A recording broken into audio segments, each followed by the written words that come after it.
नमस्कार। मैं Ajay Solanki, astro adviser और इसके साथ ही फ्लूटिस्ट यानी बांसुरी वादक। आज के ज्योतिष एपिसोड में अपने एस्ट्रो चैनल में मैं आपका हार्दिक स्वागत करता हूं। आज के ज्योतिष एपिसोड में मैं आपको बताने जा रहा हूं अप्रैल माह में वृष लग्न राशि के लोगों के लिए अप्रैल माह की उनकी गोचर कुंडली में क्या खास बातें हैं। वृष लग्न राशि के लोगों की अप्रैल माह की गोचर कुंडली है। अप्रैल माह में ग्रहों की परिवर्तित स्थिति के अनुसार मैं बतलाऊंगा कि अप्रैल माह में वृष लग्न के लोगों पर क्या प्रभाव पड़ेगा। अप्रैल माह में 14 अप्रैल तक बृहस्पति देव सूर्य देव से अस्त अवस्था में रहेंगे। 14 मार्च तक सूर्य देव और बृहस्पति की जो युति होगी, जो कंजंक्शन होगा, वह बहुत क्लोज होगा। 11 डिग्री से भी कम, बहुत कम है। 11 डिग्री से भी कम दूरी होने के कारण सूर्य और बृहस्पति देव के बीच उसका नकारात्मक प्रभाव बृहस्पति देव पर पड़ेगा। बृहस्पति देव अस्त होंगे और चूंकि बृहस्पति देव आय भाव के स्वामी हैं, आय भाव के स्वामी का अस्त होने का मतलब हुआ आपकी आय में कमी, आय वृद्धि में रुकावटें, आलतू फालतू के खर्चे अधिक और आय बहुत कम, आय कम। चूंकि ये 11वां जो भाव है, आय भाव के साथ साथ बड़े भाई मित्र समाज का भी भाव है। आपके बड़े भाई समाज के वरिष्ठ जनों से, पड़ोसियों से, मित्रों सहयोगियों से तालमेल में कमी आ सकती है,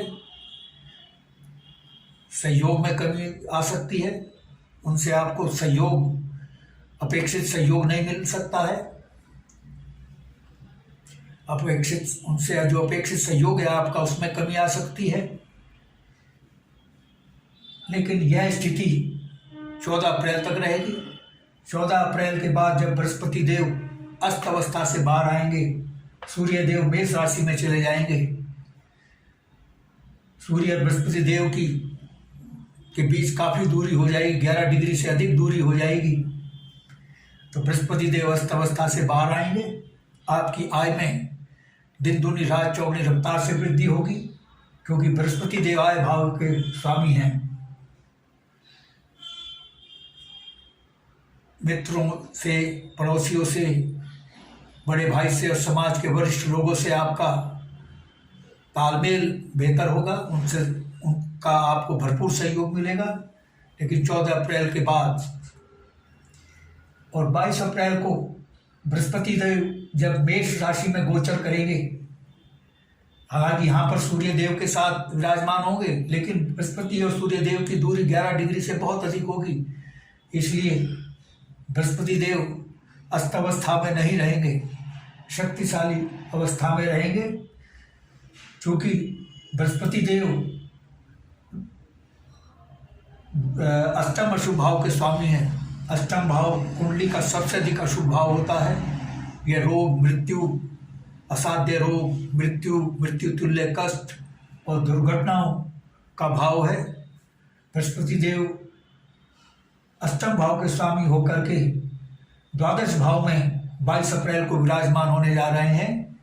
वृष लग्न की कुंडली में यह स्थिति बहुत ही शुभ और शक्तिशाली विपरीत राजयोग का निर्माण कर रही है। विपरीत राजयोग एक बहुत उच्च कोटि का राजयोग होता है। यह अशुभ भाव में बनता है और यह जिन अशुभ भाव में बनता है उनकी अशुभता समाप्त कर देता है। चूंकि यह बृहस्पति देव विपरीत राजयोग 22 अप्रैल से द्वादश भाव और अष्टम भाव में बना रहे हैं, इन दोनों की अशुभता समाप्त हो जाएगी। जो लोग रोगों से पीड़ित हैं उनको रोगों से छुटकारा मिलेगा और जो फंसा हुआ पैसा है वो वापस होगा, शत्रु पराजित होंगे। ये गुप्त शत्रुओं का भाव है। जो शत्रु गुप्त रूप से आपके खिलाफ साजिश रच रहे थे वो पराजित होंगे, उनकी साजिश फेल होंगी। और चूंकि शयन सुख का भी भाव है, आपको शयन सुख मिलेगा, नींद बहुत बढ़िया आएगी, मानसिक शांति आपको मिलेगी, मानसिक तनाव से मुक्ति मिलेगी। और बृहस्पति देव 22 अप्रैल से आपको रोगों और दुर्घटनाओं और मृत्यु तुल्य जो कष्ट होते हैं उनके विरुद्ध एक बहुत ही शक्तिशाली सुरक्षा कवच आपको प्रदान कर रहे हैं बृहस्पति देव। और आपकी आय में भारी वृद्धि होगी। लेकिन चूंकि बुधदेव अस्त अवस्था में है सूर्य देव से, और अप्रैल में अस्त अवस्था में ही रहेंगे, और बुधदेव जो हैं संतान भाव, आकस्मिक धन लाभ के भाव के स्वामी हैं, पंचम भाव के। बुधदेव के अस्त अवस्था में होने से आपको आकस्मिक धन हानि हो सकती है। आप आंख बंद करके पैसा निवेश ना करें, शेयर बाजार में आप इन्वेस्टमेंट ना करें।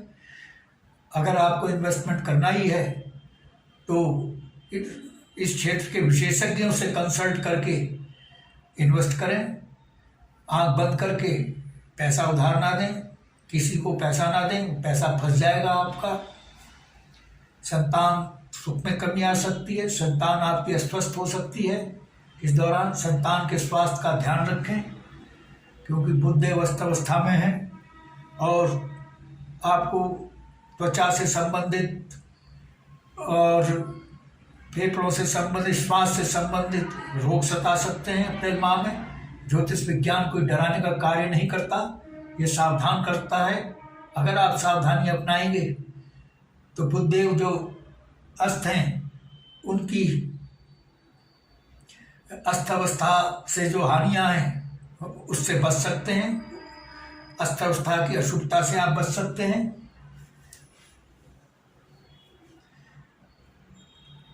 शुक्रदेव जो हैं लग्न स्वामी हैं, वो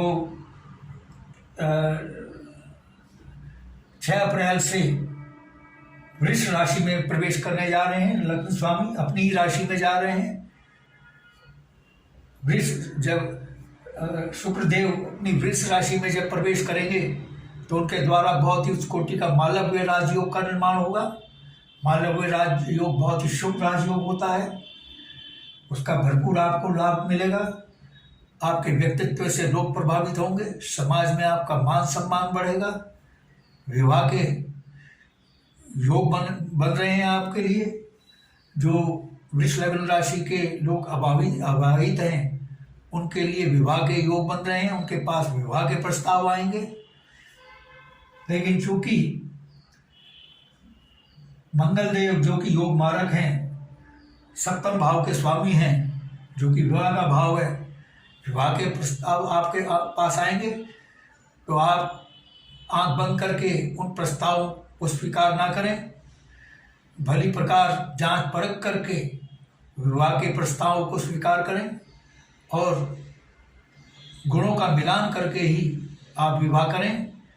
अन्यथा आपका वैवाहिक जीवन के सुख में कमी आ सकती है, क्योंकि मंगल देव विवाह के भाव के स्वामी हैं, जो कि योग मारक हैं, आपकी कुंडली में नकारात्मक हैं।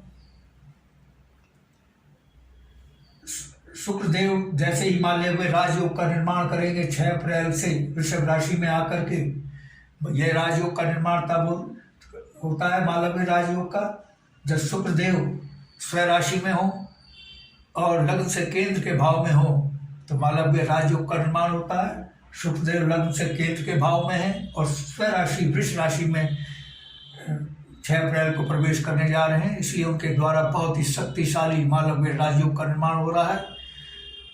जब शुक्रदेव लग्न भाव में आएंगे अपनी राशि में, उनकी सप्तम दृष्टि बिजनेस भाव पर पड़ेगी। आपके बिजनेस में भारी उछाल आएगा, ग्रोथ मिलेगी। लेकिन चूंकि मंगल देव भी बिजनेस भाव के स्वामी हैं और आपके लिए अशुभ हैं, इसलिए आपको बिजनेस पार्टनर से सावधान रहना है, क्योंकि बिजनेस पार्टनर का भाव है। बिजनेस पार्टनर आपको धोखा दे सकता है। और उधारी से बचें। उधार दिया हुआ पैसा या माल आपका फंस जाएगा। और इसके साथ ही अप्रैल माह में शनि देव द्वारा एक और शक्तिशाली राजयोग आपके लिए कर रहे हैं, शश योग का, क्योंकि शनि देव अपनी ही स्वराशि में विराजमान है और लग्न से केंद्र के भाव यानी दशम भाव में विराजमान है। यह स्थिति शनि देव द्वारा शश योग का निर्माण कर रही है। शनि देव अपनी राशि कुंभ राशि में स्थित हैं और इसके साथ ही शनि देव एक राजयोग का और निर्माण कर रहे हैं। शश योग के अलावा केंद्र कोण राजयोग का निर्माण कर रहे हैं, क्योंकि उनकी मकर राशि भाग्य भाव में है और भाग्य भाव जो कि त्रिकोण का भाव कहलाता है, त्रिकोण का भाव के स्वामी शनि देव हैं और त्रिकोण के भाव के स्वामी होकर के केंद्र के भाव में स्वराशि में स्थित है। ये बहुत ही शक्तिशाली शश योग का निर्माण कर रही है। आपके भाग्य में भारी उछाल आने की संभावना है। अप्रैल में भाग्य में वृद्धि होगी। पिता से आपके संबंध बेहतर होंगे और विदेश में शिक्षा पाने का योग बन रहा है, क्योंकि बृहस्पति देव भी जो हैं मेष राशि में गोचर कर रहे हैं और मेष राशि में रह करके विपरीत राजयोग का निर्माण कर रहे हैं द्वादश भाव में और अष्टम भाव में। यह स्थिति बृहस्पति देव द्वारा विदेश में बसने का, विदेश यात्रा का और विदेश में शिक्षा पाने का प्रबल योग बना रही है। और शनि देव भी यही कार्य कर रहे हैं, यानी शनि देव और बृहस्पति देव विदेश में शिक्षा पाने और विदेश में रोजगार पाने का आपको अवसर प्रदान कर रहे हैं। क्योंकि शनिदेव शश योग का निर्माण कर रहे हैं दशम भाव में। यह मान सम्मान का भाव है, पदोन्नति का भाव है। आपकी पदोन्नति तय है। जो वृष लग्न के लोग हैं, जो नौकरी में हैं, उनकी पदोन्नति निश्चित है और पदोन्नति के बाद उनका स्थानांतरण होने की संभावना नहीं है। अगर स्थानांतरण हुआ तो वह उनकी मन माफिक जगह पर होगा। और पदोन्नति के साथ आय में भी वृद्धि होगी। ये स्वाभाविक है, जब पदोन्नति होती है तो आय में वृद्धि होगी। समाज में नेतृत्व करने की क्षमता और शक्ति शनि देव और बृहस्पति देव दोनों आपको प्रदान कर रहे हैं। शनि देव जो है न्याय के विकारक होते हैं। जिनके बाद कोर्ट में चल रहे हैं, वृष लगन के लोगों के जो वाद कोर्ट में चल रहे हैं, उसमें वृष लगन के लोगों की जीत तय है। यदि वृष लगन के लोगों का वाद वृष लगन के लोगों से चल रहा है तो राजनामा या समझौता होने की संभावना है।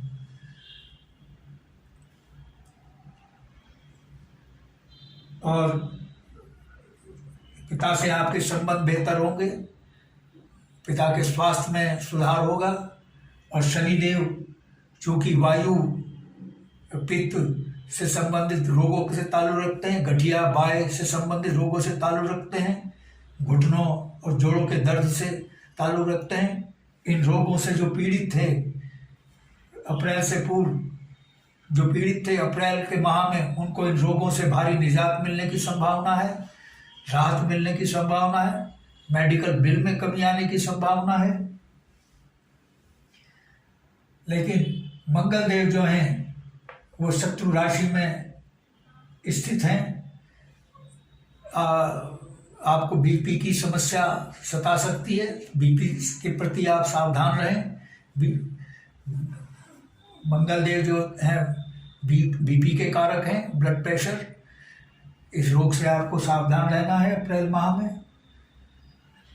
जैसा कि मैंने बतलाया है कि ज्योतिष विज्ञान डराता नहीं है, सावधान करता है। सावधानी अपनाएंगे तो अशुभता से आप बचे रहेंगे।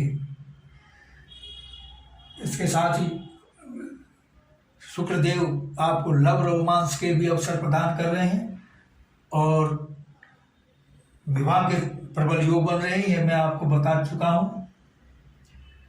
और सूर्यदेव जो है सरकारी नौकरी का योग आपके लिए बना रहे हैं, लेकिन भौतिक सुख सुविधा में आपकी कमी आ सकती है, माता के सुख में कमी आ सकती है, माता का स्वास्थ्य में गड़बड़ी हो सकती है, माता से संबंध और तालमेल आपके बिगड़ सकते हैं, क्योंकि सूर्य देव 14 अप्रैल को जो है मेष राशि में जा रहे हैं, अशुभ भाव में। 14 अप्रैल के बाद ये स्थिति होगी। 14 अप्रैल से पूर्व तो आपको भौतिक सुख सुविधाओं में वृद्धि तो नहीं होगी, सामान्य रहेगी, क्योंकि सूर्य देव जो है आपकी कुंडली में योग मारक हैं, लेकिन शुभ भाव में है, इसलिए भौतिक सुख सुविधाओं में वृद्धि तो नहीं होगी। भूमि भवन वाहन से संबंधित जो सुख सुविधाएं उसमें वृद्धि तो नहीं होगी, लेकिन वह सामान्य रहेगी, उसमें कमी भी आ सकती है। भूमि भवन वाहन से संबंधित सुख में कमी आ सकती है। और 14 अप्रैल के बाद आप माता के स्वास्थ्य का ध्यान रखें, माता से अपने संबंध बनाकर रखें। माता का आदर करना, सम्मान करना ये आपका दायित्व है। लेकिन सूर्य देव जो है माता से संबंध खराब कर रहे हैं, माता के स्वास्थ्य को बिगाड़ रहे हैं, आपके संबंध बिगाड़ रहे हैं, इसलिए आप सावधान रहें। मित्रों, बताने के लिए तो बहुत कुछ है, एक दिन भी कम पड़ जाएगा, क्योंकि कुंडली एक महासागर होती है, जितना इसमें प्रवेश करते जाएंगे उतनी बातें मिलती जाएंगी। और मैं लगातार एक दिन तक भी बताता रहूं वह भी कम रहेगा। जैसा कि मैंने बताया कि कुंडली एक बहुत महासागर होती है, अथाह महासागर होती है, जितना प्रवेश करते जाते हैं उसमें नई नई बातें मिलती जाती है। लेकिन वीडियो की लिमिटेशन है। यदि आपको मेरा एपिसोड पसंद आया है, I request you to please subscribe my channel. मेरा चैनल सब्सक्राइब करने से आपको 2 फायदे होंगे। एक तो अगला ज्ञानवर्धक ज्योतिष का एपिसोड मेरा सबसे पहले आपके पास पहुंचेगा। और चूंकि मैं फ्लूटिस्ट भी हूँ, बांसुरी वादक भी हूँ, बांसुरी सिखाने के फ्लूट ट्यूटोरियल्स भी समय समय पर इसी एस्ट्रो चैनल में डालता हूँ। और बॉलीवुड के सुपरहिट गाने, देशभक्ति के, भक्ति के, आध्यात्मिक गाने और रोमांटिक एवरग्रीन गाने मैं अपने स्टूडियो में बैकग्राउंड म्यूजिक के साथ बांसुरी से बजा करके इसी एस्ट्रो चैनल में डालता हूँ। मेरे चैनल का आपको भरपूर लाभ मिल सके, I request you to please subscribe my channel. और यदि आपके मन में कोई प्रश्न है, क्वेरी है, तो आप कमेंट बॉक्स में कमेंट कर सकते हैं। और